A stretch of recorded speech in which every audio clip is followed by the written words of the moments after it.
So mga langga, may ipapakita ko sa inyo. Ito ay, ayan, may grilled. Ang grilled ako na lax dito. Pero, ipapantry ko na lang yan siya guys, para mas madali sa akin ang pagluto. Kasi may leftover, may dinala ko kahapon from father-in-law na yung mga meat. Kaya, ayan, additional din po.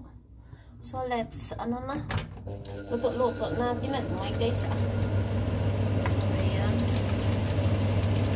Mas lagyan ko lang yan siya ng onions. At saka ito guys, isa lang. So, yung mga lang, kapalitan na.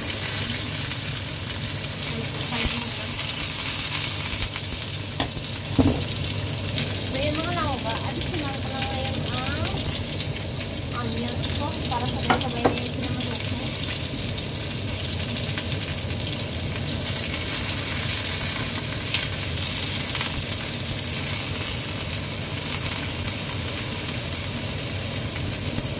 Diyan muna kayo kasi kayo mag-hiwa ka ng green chilies ko.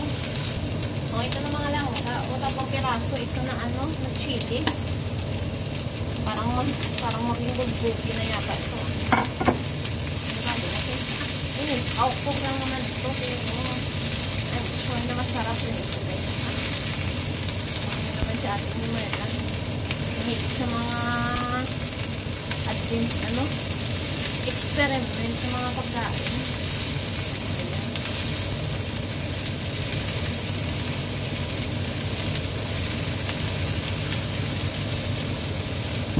Siguro maglagay ako dyan ng konting asin na bago buhusan mamaya ng teriyaki sauce. Ay, hindi pala teriyaki sauce. Wala pala ako teriyaki. Ano pala yun? Ako bagay guys, ano rin? A little bit of oyster sauce. Soya sauce, pwede rin lang guys. Basta yung pagkano, imaluto lang yun.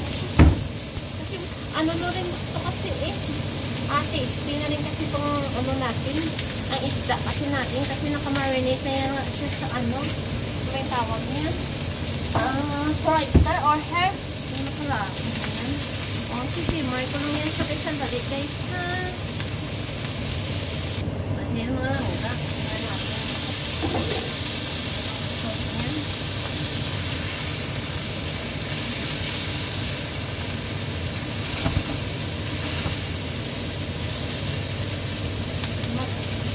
At na lang sa mga langga ng kunting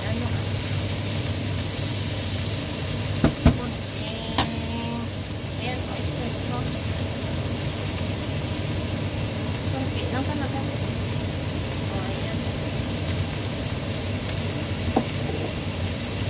Tapos, tapatakpan na natin yung sandali. Ayan.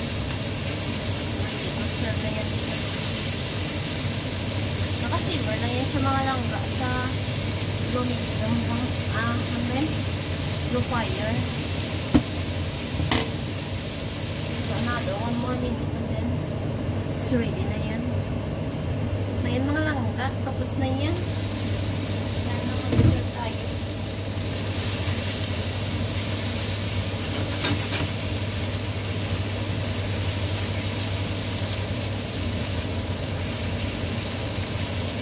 Sa timing naman guys, luto na rin luto. Hindi ready to yun pala ang kaya nga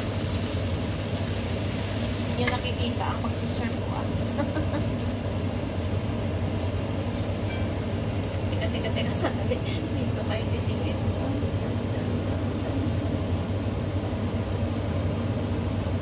Nakaswitch ko pala yan. So, okay. Yan na siya mga langga. So, it's time to eat na. Timing naman ang kanin ko ay luto na rin. Tapos, dinala namin from father-in-law yesterday guys. Ay naman to. Ayan, puting steak. Dito.